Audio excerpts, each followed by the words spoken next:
Hello. And we're live. We're live. Hey there. We're here with Tananarive and Stephen Barnes. Yes, yes, yes. You introduce me. And I introduce you. Okay. So in any case, welcome to the first official United States Wakandan Tribal Council. But you are forbidden from attending this council unless you have seen the film. That's right. Do not watch this film. Do not watch this review because we will be telling secrets here. And it is very important that those of you who have not yet seen this documentary called Black Panther, yes, you are not permitted to attend the meeting unless you have seen the film. Absolutely not. That is all. Okay. Now, it is absolutely the truth. Okay. It is the truth. You look very beautiful, by the way, my Thank queen. you, my friends. My king. My. Okay, well, we won't do the accents the whole time. No, of course not. Sorry. No, actually, we're doing an accent now. We've actually been Yeah. Wakandan spies for quite a while. We're going to put on our fake American accent. I have a very, very good American accent. I'm as good as Idris Elba with my American accent. Okay, so welcome to the Wakanda Council meeting. We have been dying. Oh, my God. It's been awful. Black Panther. By the way, share this to your pages, please. This is just pure fun for you guys. You know, we got no agendas other than to share the love of what's going on right now at what I consider to be a really important moment in American media history. And also, it's an international cultural event. I am seeing tweets from literally all over the world. The Stephen Biko Theater in South Africa was having a showing. So how meaningful is that? If you were in the anti-apartheid movement, just all over the place. And in Brazil, there was a Black women's screening, and they all looked so excited and absolutely. so happy. In Lupita's hometown. Yes. You know, they had screenings. And now I have not yet seen, before the movie came out, there were Africans who posted videos on YouTube showing how excited they were. Right. You know, but I have not seen their comments after the movie was made. And what I'm hoping is that they can forgive the inevitable flaws. It's just a comic book movie. Right. That's all it is, folks. But on the other hand, it's also so obviously and clearly a labor of love. I have not heard that many people talking about flaws. Mostly what I hear about is people saying how many times they've seen it, who they saw it with, pictures from the screenings where they saw it. There's still a lot of celebration. I think for some people it'll be till the 4th or maybe 5th viewing. Now listen. So they can start thinking about it super critically. I believe that this movie is good enough that, you know, if I have some things to say that are talking about, well, this could have been stronger, this could have been stronger, please understand that in the context of, I think I'm looking at a miracle, not just that the movie exists, that people are willing to put $200 million worth of resources into it, but that it has earned $218 million in its first 4 days, which means that it has been totally embraced by our culture. Yes. Okay. By America, it's being embraced by the world because there was over $160 million coming from other countries. But it's that it is wonderful that it was made, and that there is now a celebration of people, black, white, male, female, and there are conversations going on that are of a quality that I have never heard connected to just, quote unquote, just a piece of popular entertainment. This is not Schindler's List. It's not the sorrow and the pity. No. It's not something that is, you know, oh, we're going to go see this so that we can be uplifted or we can agonize or feel guilt. It's a comic book movie. It's superheroes. Everybody's feeling uplifted. I don't know what you're talking about. No, what I'm saying that its primary purpose was to entertain, not educate. Well, I would say, knowing director Ryan Coogler, that there's probably a little of truth in both approaches. He definitely was here to entertain. Yes. But he brought his textbooks also to educate. Entertainment is the carrier tone. Without the entertainment, you make you cannot educate. So this is a learning experience. I think everybody out there has causes, has politics, has philosophies, and this movie is a textbook example of how to do this. So even if you're not into the Afrofuturistic aspects of it, what we're going to be saying to you is, it's something that I say frequently, which is take whatever you're passionate about. First, entertain with it. Then you have people sitting there willing to look at this, and they will absorb what you're trying to say if you simply present it. So just all the nutrients. So let me just go there. Back up and frame this moment of celebration. It's been a long time for many of us since we have felt celebratory. We're having some tough political times. There's a lot on our minds, let's just say. Even right before the opening, there was this terrible shooting in Parkland, Florida. One of my dear friends taught at that school for many years. So I actually went to that school to address an English class about writing at that school many years ago. So that really did snatch some of my Black Panther joy. And I didn't want to share too much because I didn't want the snatching of my joy to bleed too much over to Steve. I was blessed. I had already seen it. Anthony Bresnikan from Entertainment Weekly magazine was my host and offered me a +1 so I could see the Hollywood premiere. So I had to keep quiet about this movie for more than a week. All I told Steve, this is the only spoiler I gave Steve. I allowed myself one spoiler. I said, honey, at one moment, Martin Freeman's character, after the interrogation scene, is going to go up to T'Challa and touch him. Now, in my memory, it was a touch like this. Actually, it was more like this. And I said, and the looks they gave him. And I left it at that. I didn't even talk about Okoye threatening to impale him or any of that. I just said, he touched him, and what a scorching look he got, just so he would get just a whiff of what was going to be coming up in Black Panther. I have seen tweets from the Atlanta area where some of you haven't seen it. I know my uncle, Walter, hasn't seen it. It's been sold out in many theaters. I've seen theaters where every single film playing was Black Panther. You said every 15 minutes? Every 15 minutes in some theaters, and they're still sold out. Still can't find seats. So some of you, and you really shouldn't be here if you haven't seen it, go away. Go away. You are not welcome. We will be back, and this will be up on YouTube later for you to take a look at. But we want you to be able to enjoy it, and we want to be able to celebrate and just talk about it. You just be able to share it with other people who are excited about it. You know, to me, it's an international party. If I could just go back to the framing 1 minute before we get to the film. If you took for a lot of us, the Obama inauguration, for some of you, a Star Wars opening, like a much anticipated Star Wars opening, I don't even know what the other equivalent would be, frankly, because it's been since the inauguration, actually, that I've seen this kind of celebration in the Black community. The way I put it is, it's Star Wars times Roots. Yeah, it feels that way. That it really is, as a piece of popular entertainment, it's simply wonderful.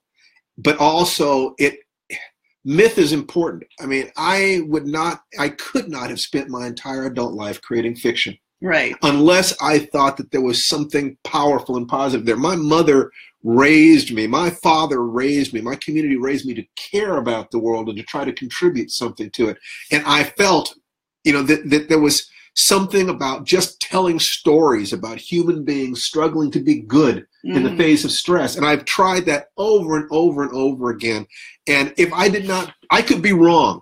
But it is a sincere and honest mistake if I'm making it. But I don't think I am. I think that we crave these images. Matters. It does matter. Absolutely matters. And Black Panther is a great example of that. When you see this epic work of Afrofuturism with a $200 million budget behind it. So you get not only the vision, but you get Black excellence across the board. You bring in a costume designer, Ruth Carter. You bring in a great cinematographer. You bring in a great director story who really pours over it and tries to get it right, because there's a lot resting. Everyone seems to understand that there's so much resting on Black Panther. It has that feeling like it's meant to matter. Well, it was, unfortunately, it was carrying an entire continent's dreams on its shoulders. I mean, Africa has been truly ill-served by the fiction of the West. Yeah. You cannot expect Group A to represent Group B as well as Group B can. And because of the stresses that have existed in our historical interactions, I don't think we need to go into that, because the entire movie deals with it. But it's a lot. It's a lot. It is a lot, and we're going to get there as soon as we start talking about the movie. And this idea of bridging cultures, Jelani Cobb had a great article in the New Yorker about Black Panther. If I could pull up the title real fast for myself. it really talks about that disconnect between Africans and African Americans and how Black Panther really helps to fill that void. His article is called Black Panther and the Invention of Africa. And what he tweeted was, yeah, Wakanda is real, but neither is the Africa as depicted in our cinema. Okay, that's not real either. Or in our history books, frankly, that's not real either. Right. So we get to create a myth that isn't real, that gives us sustenance. Absolutely. I mean, I saw a quote on one page from someone who was trying, I think, to be positive, saying that certain images in the movie had to be the way they were because post-colonialism, there was no Africa except in relation to colonialism. And that is totally exaggerating the impact of colonialism. As terrible as it was, as terrible as domination of any kind is, you never completely remove the humanity of people. Even American slaves, you know, you did everything you could to remove that stuff, and some aspects still remain. Yeah, I looked today. There are a lot of joyful dances even. Steve just showed me some little girls dressed up like the Dora Milaje doing a dance. On Twitter, I saw another group doing a dance, and I'm sorry, those dances look so African. Step shows look so African. Call and response in music and rap. And we had so much taken away from us. And yes, some of us are living in ignorance, and some of us don't know a thing about Africa and really need to learn more. But at the same time, enough remains that we're all just electrified, so many of us, by this sense of connection to the film. Listen, let me give props to Wesley Snipes and Blade. Especially Blade deserves love because Blade was first, you know. And Blade did some wonderful, wonderful things. But Blade was not a black film. No. It was a white film with a black lead. There was one or two black people. Everybody else was white. Right. So, and you'll hear this from trolls who all of a sudden love Blade. I don't know. Who knew that Blade was the favorite film of so many trolls because they try to dampen your joy. Amazing. Saying, what about Blade? So the way or what about Hancock, where the movie fell apart when Will Smith was supposed to kiss Charlize Theron? But maybe not get started there. Blade was not set in an African utopia that had never faced colonialism. I give props to Blade as well. Yes. But you can't take your children to Blade, and Blade is not set in Wakanda. And those two things are very, very important in Black Panther. I think you could actually say that when people were asking, why are people so excited about Black Panther? I think that the biggest reason, the reason I put my finger on, is that T'Challa has exactly what was taken from American slaves. He has his family name, his language, his religion, his spirituality, his culture, his land, his autonomy. Yeah. You know, these are the things that slavery was the act of domesticating human beings, turning wolves into dogs is the way I put it. And if you look at the difference between a timber wolf and a chihuahua, you'll know what they were trying to do. They didn't manage to do it because what you have is not just black talent coming back up, but also white people who do not have an investment in protecting the past, saying, you're our brothers and sisters, tell us your stories. This is what's going on right now. They're saying, tell us your stories, and they're voting with their dollars. And it's a terrific story. It's well put together. Can I talk a little bit about go for it. The experience of seeing it? Because I was at the Hollywood premiere, which is always so exciting, even when the film isn't that great, because the cast is there and you can feel their excitement. In the case of Black Panther, where you knew you were watching something historic and the cast was there, it was almost unbearably exciting, frankly. And I was sitting next to a railing, and there were several moments in the film where I felt I was going over the railing, like I was literally levitating and floating over the railing. That would have to be if you have the score, which I highly recommend. The soundtrack is Kendrick Lamar. That's awesome too, especially if you're a Kendrick Lamar fan. But I'm talking about the score that actually accompanies the film. The moment called Wakanda, where Wakanda unfolds, okay? And the art direction and all the decision making gave me that sense of falling. I had seen some of it in the trailers with the women dancing and all that, but wow, the arrival in Wakanda was one of those over-the-railing moments for me. I think that his moment where he says, I never get tired of this, when they go into the mountain, and there's this city.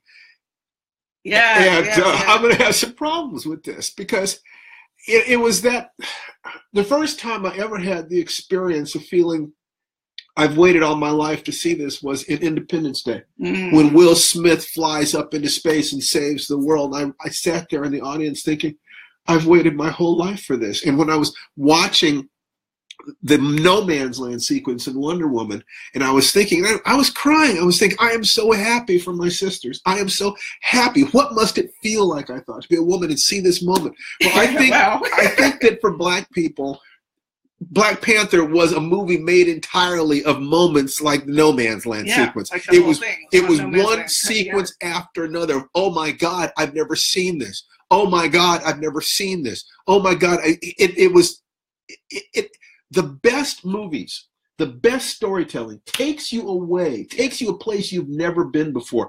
And the density of images was on the level of Blade Runner or Star Wars. Absolutely. In terms of the quality of the world building. World building. This was world-class popular entertainment from the get-go. Let's just talk about like the small moments of world building.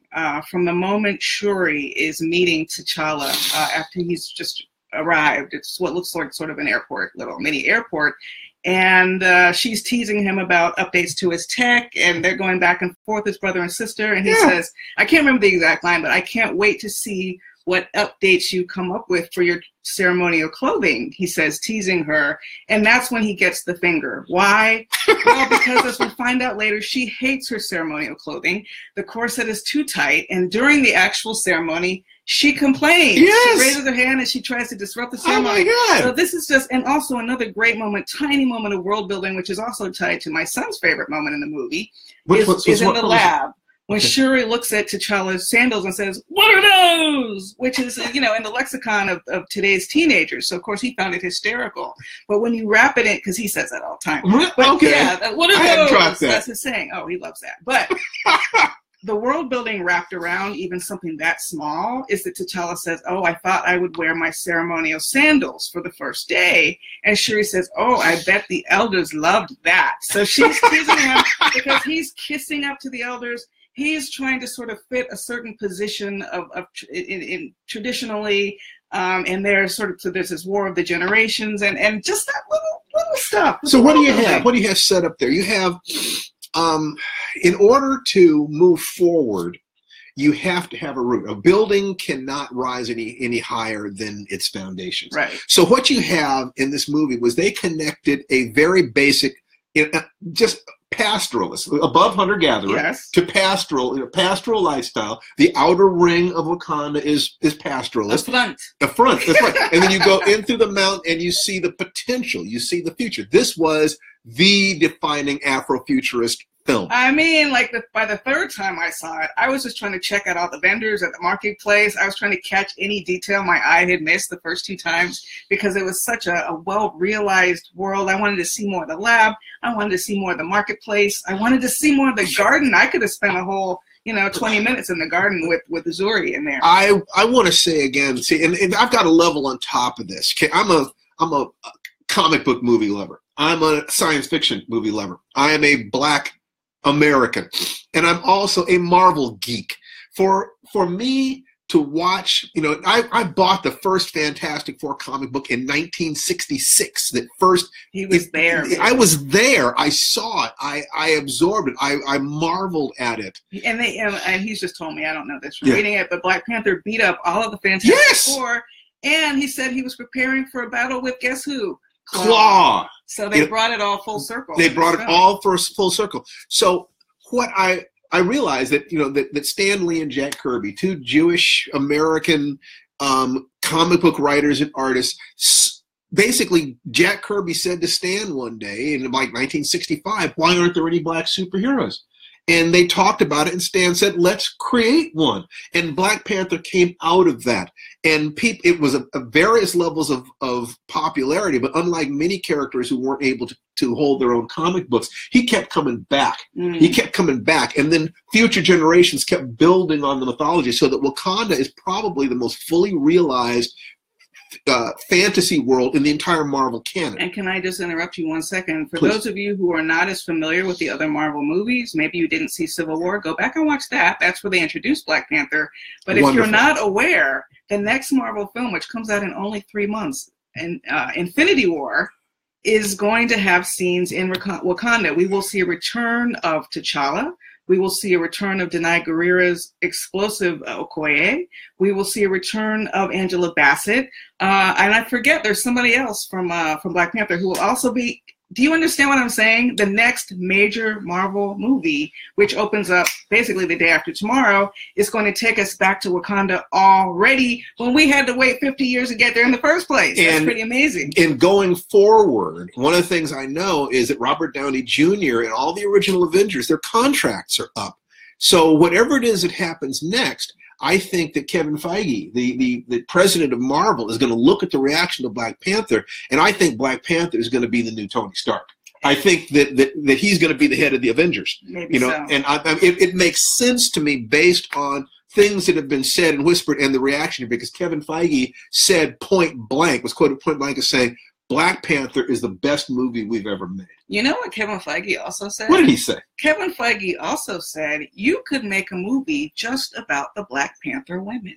Now, he didn't say he was going to make that movie, but he is absolutely right. Yes. That you could make a movie about the Black Panther. And you know how they cross-pollinate. So Shuri is almost certainly going to end up talking to Tony Stark in some movie. Letitia Wright Shuri is the one who will also be in Infinity War. So we get to see this is wonderful. We can talk about this. Look at the conversations that are going on. There are geek conversations on the Star Wars level. There are serious conversations. Yeah, and we are going to unpack some of the more serious conversations, but right now I'm still geeking. Right? Yeah, well, yeah, we can geek. So I have to talk about my next over the balcony moment, which is again completely isn't she beautifully interwoven with that fantastic score.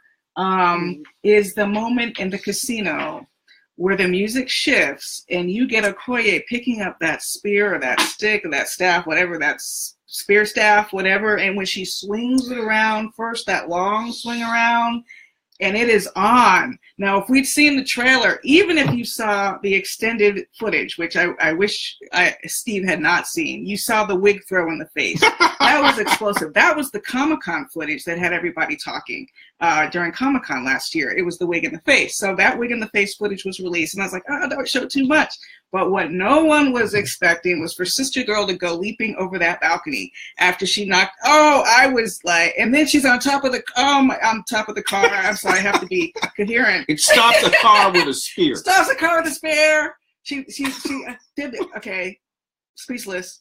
Y'all know what I'm talking about. Were you speechless the first time you saw Denai Guerrera's star turn in that casino scene? We were not we were expecting something, but I was not expecting that level of dynamism from her. And when you add that to Shuri's character, Letitia Wright, with the hologram car, and she gets to participate from a distance, and more of the relationship between the brother and sister and the two sisters sliding to a stop.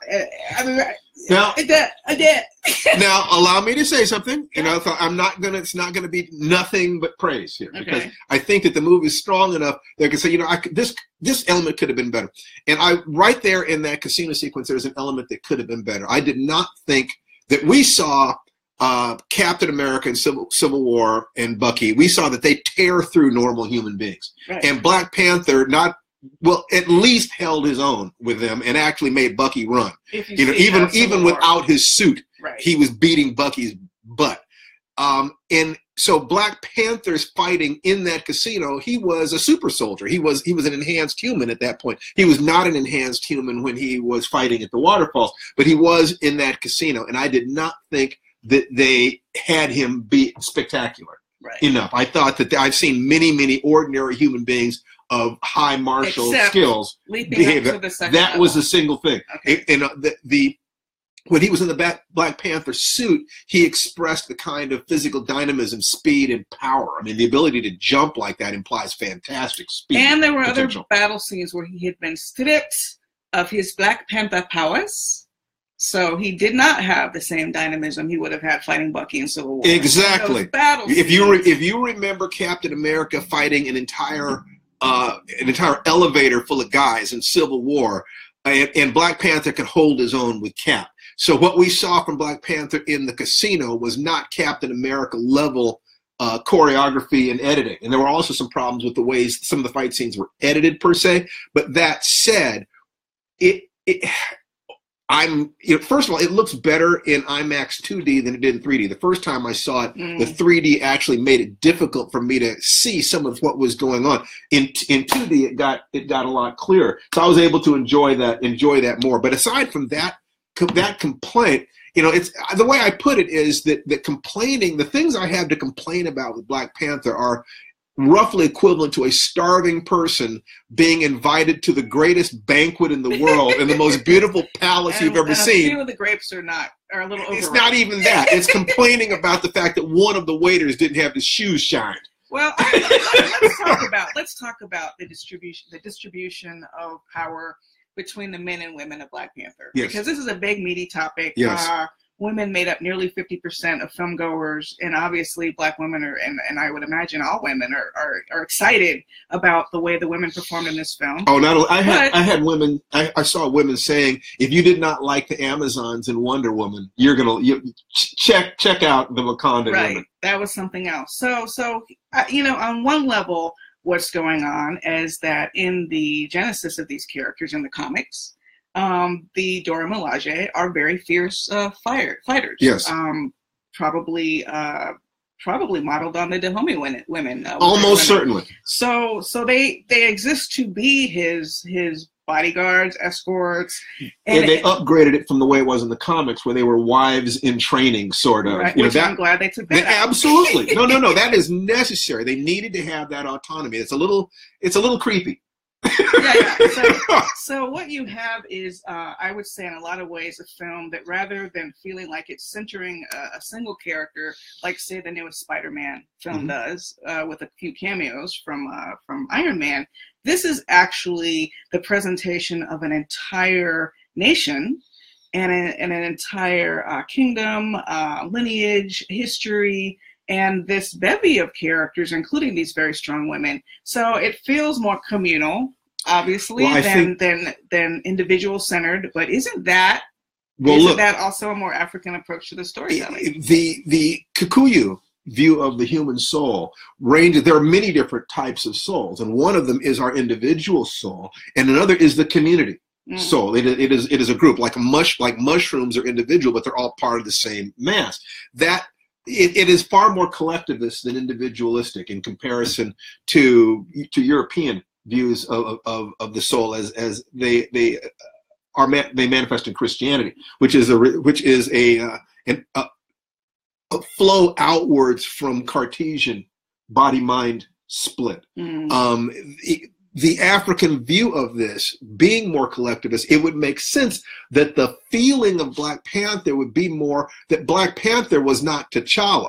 T'Challa got to wear the mantle of Black Panther. Black Panther is the protector of the Wakandan people. The Wakandan people have a soul. The Black Panther is the soul of the Wakandan people in a particular martial way. So it is about the country of Wakanda. And the lineage and the history. We got to see from the bottom to the top, from people grinding their food in a pastoralist situation to people in the most advanced labs in the world. Show me the science fiction movies that give you that much of a range, and they may exist, but certainly not within the Marvel universe. Certainly no comic book movie I have ever seen in my life. And Tiana Ella is making the point. We may have addressed it, but T'Challa doesn't don the suit until he leaves the casino. Well, remember, T'Challa has powers that have been enhanced by the herb, even when he's not wearing the suit, as you would see if you watched him in Civil War. So there are some ways. There are some ways, I actually told people who hadn't seen any Marvel movie or Civil War, don't bother. This is a standalone film, and I think a lot of you would agree. But one exception would be if you want to see a fuller display of T'Challa's powers on his own, then Civil War has some really nice beats with him with the suit on and off. Look, I do not think it is compare and contrast the level of dynamism and see what you think. We know what Ryan Coogler can do from Creed. I do not think that it is discounting the brother, who is fantastic. This is his third movie. I mean, really? It is not talking him down to say that he was carrying so much on his shoulders that perhaps this one aspect of it could have been sharpened. Because, or it might have even been intentional redistribution. I'm not sure. I would it very well could be. Yeah, I would like to talk to him about it. I think that what you have here is genius. Yeah. You know, just you had a young man who is brilliant and so confident in his genius that he was able to surround himself with other smart people, many of whom were women who were strong and had their own view of what was going on. And I think that they might very well have deliberately said, you know, T'Challa is the king. He is the titular character. Right. There's no, and we show him in his magnificence that he goes through a full hero's journey. Let's allow the women to shine. You know, if that would have been, if he said that and I heard that, I would say, fine. That, I mean, thank you for thinking about my daughter. Thank you for thinking about my eventual granddaughter. And speaking of the women again, just to go back to the way the trailer showed us just a snippet and then the scenes unpacked when T'Challa is on his way to the rescue mission that we learn later is Nakia, who has been abducted along with some other girls in Nigeria.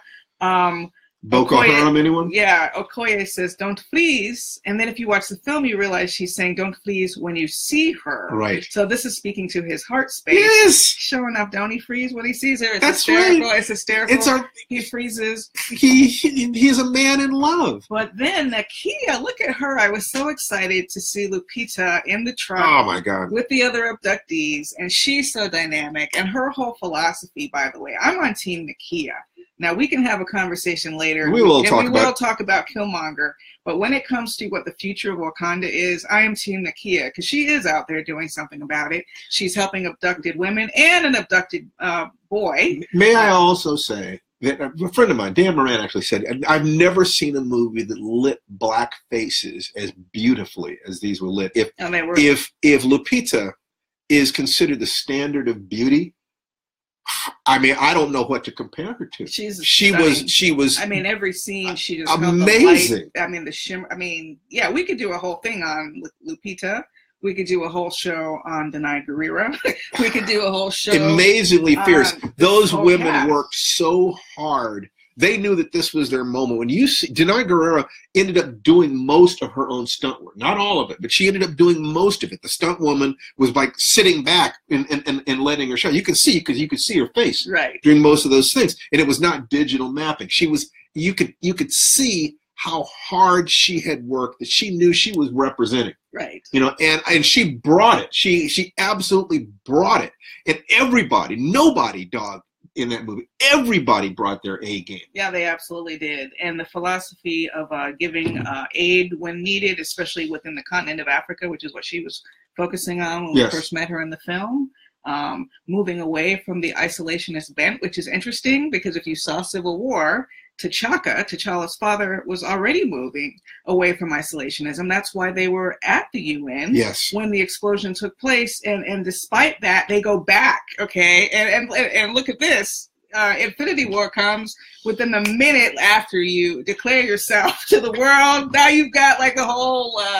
perhaps future of the universe of the ballots in your home soil. What's going on? Maybe we should stay isolationist. Well, I mean, it's isolationism in my mind makes sense until post World War II at the very least, and quite possibly until the end of the 20th century. I totally understand why, you know, they would have been war torn continuously. They would not have been able to maintain the quality of life for the people of their country. Right. And whereas it is wonderful to care about the people outside your borders, no country anywhere cares more about the people outside their borders than they care about what's inside their borders. And that was the burden of the kingship of Wakanda, to care about their citizens, even though they knew we could provide more help, we could do this. That is a moral quandary. Because it's very true. I mean, this is something that comes up in my African Immortal series. Do we tell people we have this immortal blood? Yes. You know, where there are riches, there will be thievery and conflict. So the diamonds in South Africa, the oil in Nigeria, these riches create bloodshed. in the continent. So it's not a silly argument to make. No, it's a fine should argument. Remain secretive and only use their technology to sustain themselves. Someone was pointing out they wish they had seen more about how the Wakandan technology was being used by everyday citizens. I agree. Yes. Maybe Infinity War will give us a couple more glimpses of that. But I know this is not the last time cinematically we will be in. No, they've created a world. There are a dozen different movies that were suggested by what we saw on screen. Absolutely. And I cannot wait. And they're already talking about the sequel. I mean, it's like after the first 2 days, they were saying, okay, what are we going to do next? Right. Because they had no idea that you have to realize it feels like a done deal in retrospect.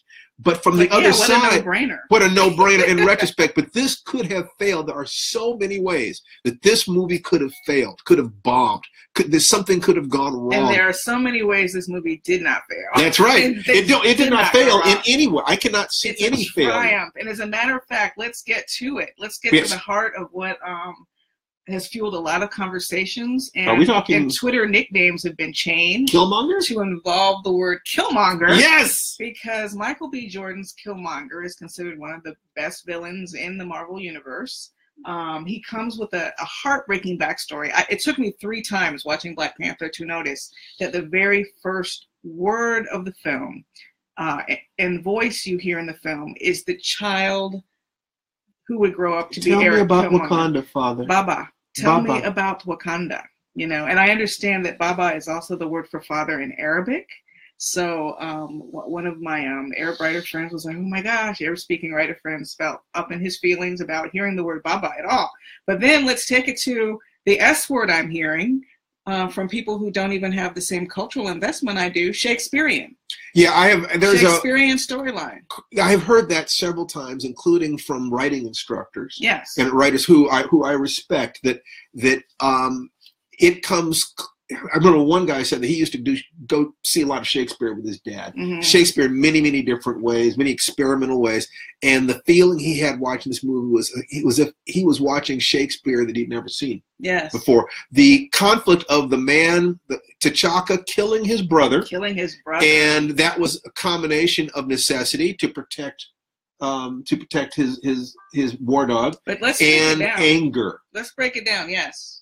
Because if you saw that scene with T'Chaka in the past, who, by the way, is played by the real-life son of actor John Connie, who plays the older T'Chaka, so they look alike. But in any case, he lashed the gun away from, I think it was M'Baku, right? Who had so there was no danger after he had smacked the gun away. Those claws came out, I think, because of anger. That betrayal. Not just anger, but anger is a big part. I mean, the more I look at it, the more I think to myself that if they had brought him back to be tried by the council, there would be shame on the king for his brother having betrayed Wakanda. Killing him in that way spared them the indignity and embarrassment of a trial. This was a bad thing to happen. What was this plan? We go to this Afrikaner to get him, our enemy, by the way, to steal vibranium. Killing people on the way out. I'm killing my own countrymen. At a certain point, no matter how lofty your goals, you have to ask yourself, is it worth the price? Well, not only that, but certainly could have found somebody besides the South Africans. I mean, please. I mean, that's just such a slap in the face. That if you want to sell the stuff, you could sell it anywhere. Right. But you need to find somebody to break in, kill Wakandans, get out. So there is a corruption already. And this is where we go with Killmonger, whose stated motivations are about 99%. It's like, I'm with him. It's like, okay, why not? If somebody's got to be on top, why not us? But yeah. But then, he gets off the rails. Yes. There were a lot of ways. Some of you were still considering yourselves team Killmonger. Let me ask y'all a couple questions. One of the first things he did was he shot his own girlfriend, his ride or die girlfriend. Out of convenience, basically, in that moment of conflict. So that if that's fine with y'all, then he's just going to dispose of his girlfriend. Okay, that's strike one. Strike two, he burns the garden. This is the makings of a tyrant. He doesn't want there to be another king. So he's not coming to uphold traditions. He's coming to basically be a dictator and a tyrant. Would you agree? I would say that we see that as soon as he burns the herbs. Yeah. Because by burning the herbs, he makes certain that there can be no other king. Right. You know, that he, you know, that no king to follow him. That is the action of a tyrant. Yeah, the director intentionally does not want us to like this guy on one level, although he also positions him very sympathetically on another level. So yeah, we all empathize with that kid. Oh my, both visits to the ancestral plane. Actually, there were 3 visits to the ancestral plane. They were all fantastic. The first one, that beautiful Lion King-esque one, was my meditation place the other day when I was doing yoga. The second one, Killmonger's, so much more drab in some ways, but that moment and that great moment with his father just speaks volumes, where the father knows he has failed his son and knows his son is broken, and there's nothing he can do to save him. There's a thing here. Dwayne Detterville says that polygamy is only creepy when you think of it from a Western Eurocentric lens in regard to gender. African cultures had egalitarian societies with polygamy as a feature. It was not polygamy I found creepy. It was these women being wives in training. In other words, in essence, competing with each other for his favor. I think that would have been very problematic. The women would not have liked that. Yeah, I don't think so, and I wouldn't have blamed them. They would not have liked that very much. So back to Amy Alexander is saying the missteps from Killmonger speak to the internalization that many blacks struggle with. Your motivation may be pure and righteous, but the immersion in white systems and culture can throw you into destructive measures. Good point. Let's step back from that. I would say that the missteps from Killmonger speak to the internalization that many oppressed people or abused people have. That if your concept of yourself is flattened out, if you don't have a sense of I am precious inside you, I am valuable for myself, I am beautiful for myself, then you're going to try to get that external validation. Having lost his father, and we have no signs of a mother. I mean, as far as we know, Eric Killmonger was raised on the streets. Yeah, it makes sense for him to be, in essence, you know, like one of those favela kids down in Brazil, just lethal. I mean, they're orphans, and at the age of 8 or 9, they're starting to kill people. That what we had was someone who was corrupted by his context. Yes. And the tragedy was that by the end of the film, when I think that he accepts that T'Challa was a worthy king. You know, that was a move. If only they had met, if they had known each other. Yes, they could have been brothers. Right. That if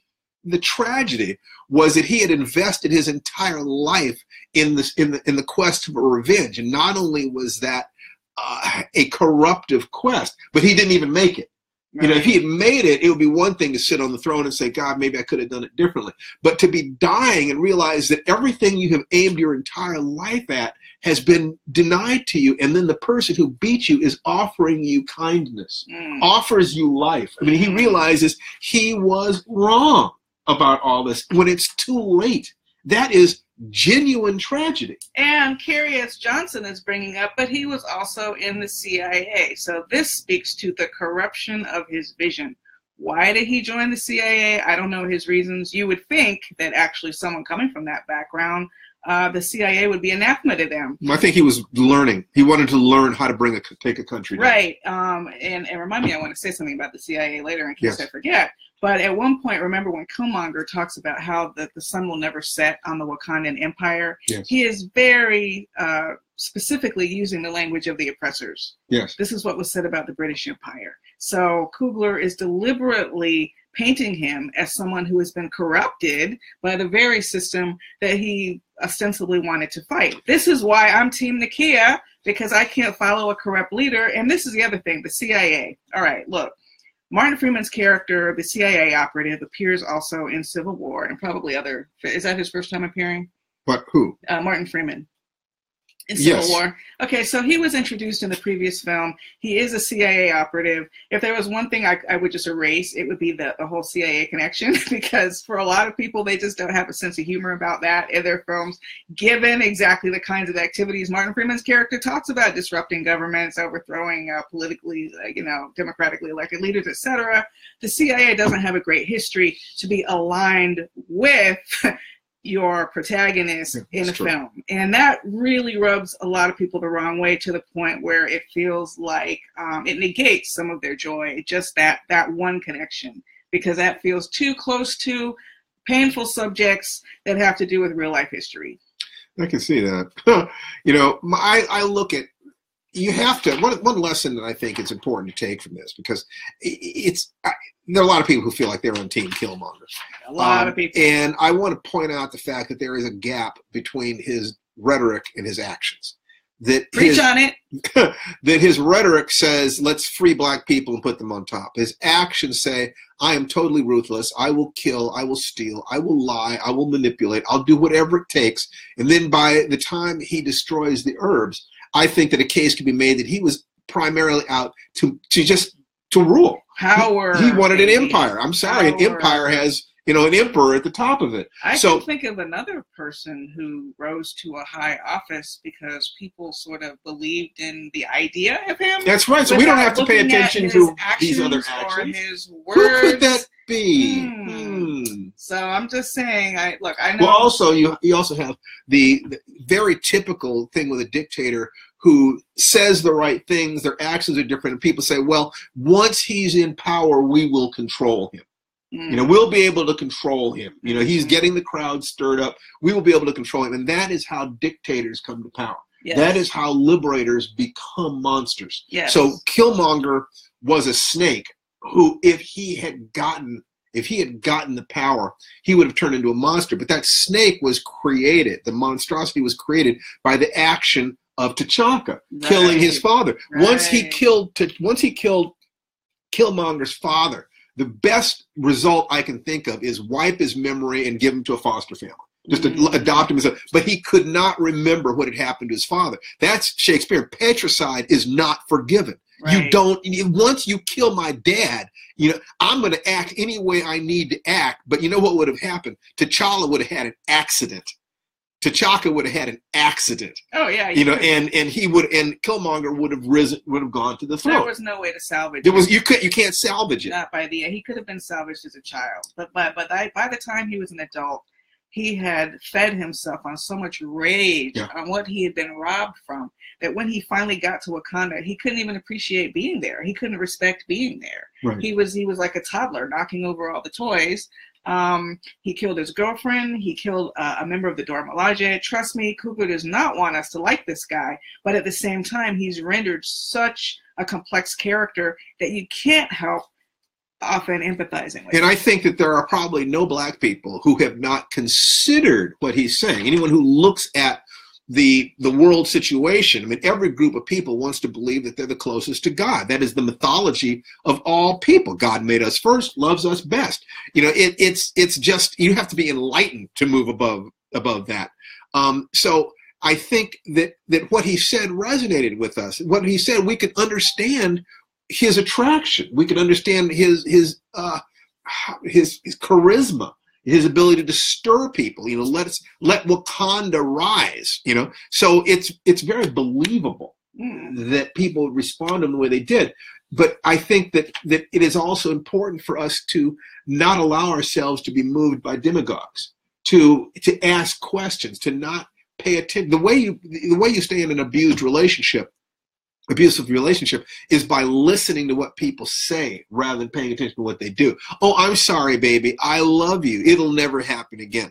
It's like, pay attention to what people do. I think that Killmonger was one of the best designed villains, well, certainly in Marvel history, and one of the, of any popular entertainment, just having fun, comic book movie, he was beautiful because there were some real world concerns underneath there. And as Nish D points out in my comments, Killmonger is us. He represents African Americans. He definitely does represent what was stripped away from us. Yes. That sense of longing and pain we feel for a place we've never known and we're never permitted, or we're never able to go. Right. Right. And that anger is absolutely real, which is why that character resonates so deeply with so many. Absolutely. It was not quite, he had his language, he had his tradition, he had his name. So he represents us. He's part of the way to us.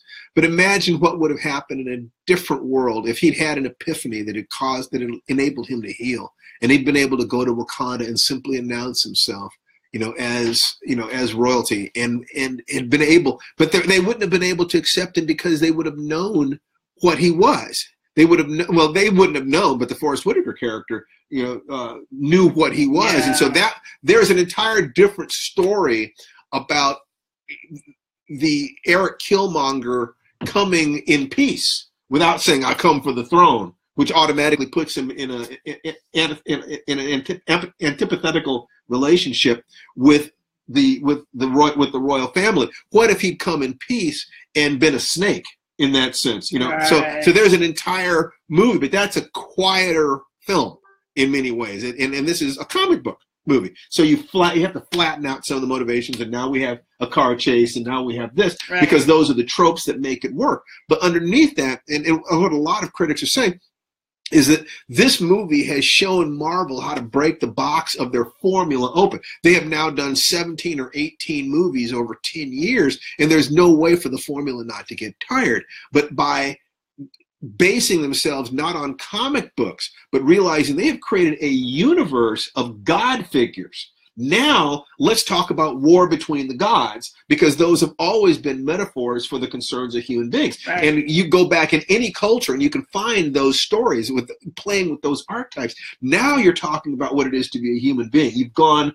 they've broken that barrier, and I'm praying that they will take the lessons that they've learned here and go deeper and deeper and deeper.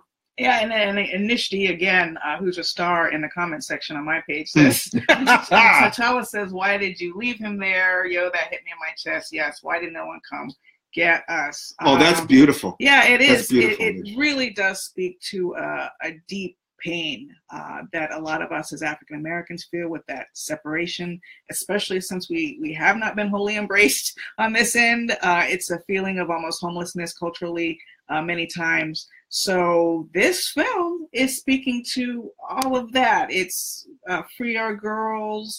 It's the rift in the diaspora. It's history. It's so much fun. Poetry. It's music. It's art.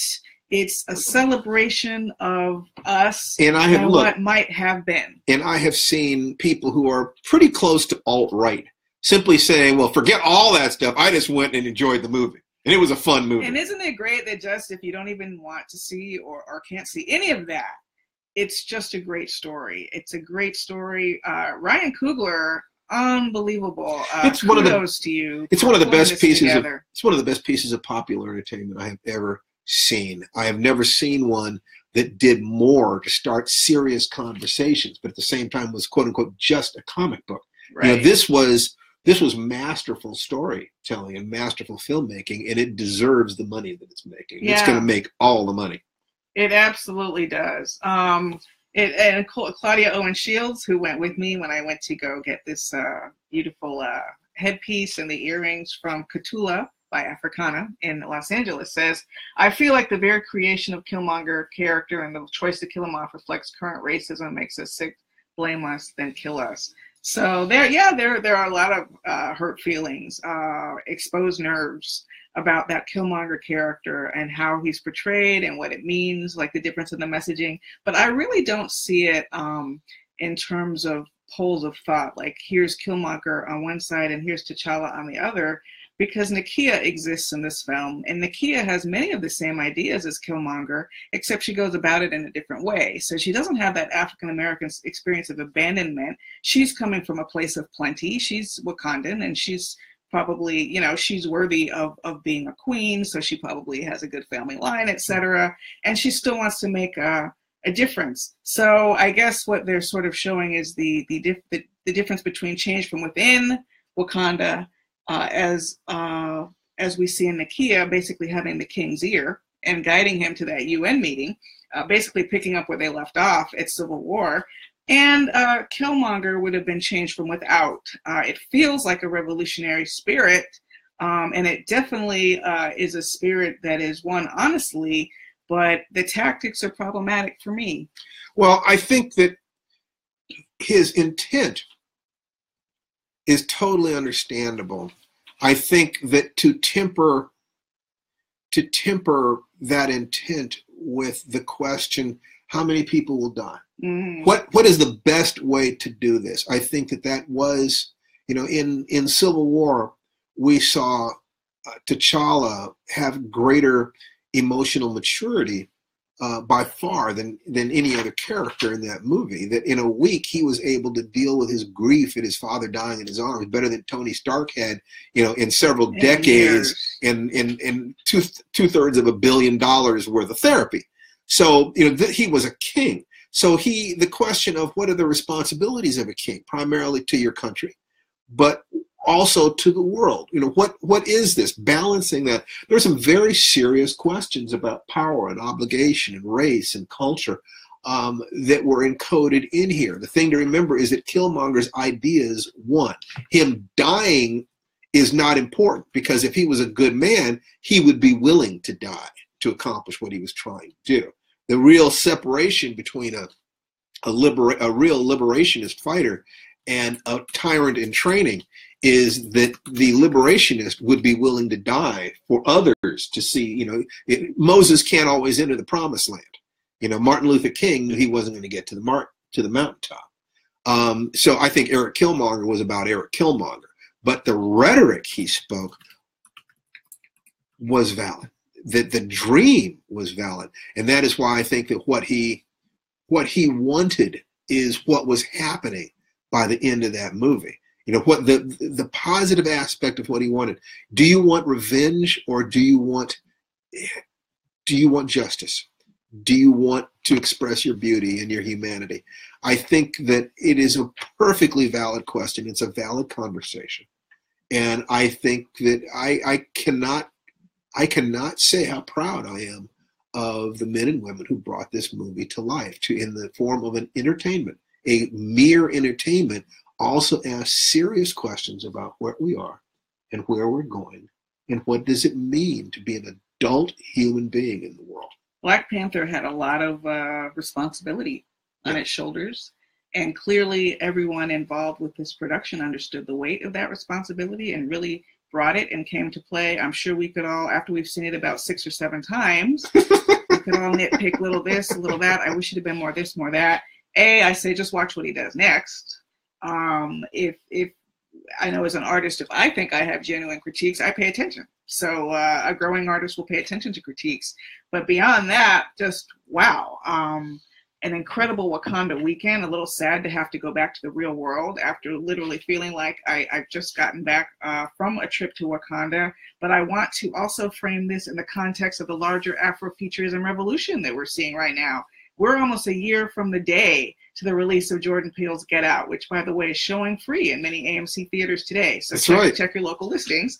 But that made $250 million itself based on a $4.5 million budget without the power of Marvel and the history of a franchise behind it. So there's that. And in only a couple of weeks, in the first week of March, Ava DuVernay's A Wrinkle in Time will be released with a biracial lead, bringing us in the fantasy realm with Oprah and a multiracial cast. And again, I think this film will do very well, just demonstrating how important it is and how invigorating it is for all of us to feel represented, not just so we can have a good time and dress up and hang out with family and friends, although that is valuable, especially in these political times. Self-care is important, and escapism is a huge part of self-care. But more importantly, how can Black Panther specifically leap off of the screen, and how can the Afrofuturism revolution leap off of the screen? You've probably heard of the Black Panther Challenge, where thousands of dollars, I think $300,000 are raised to send school children to see Black Panther. You can't even measure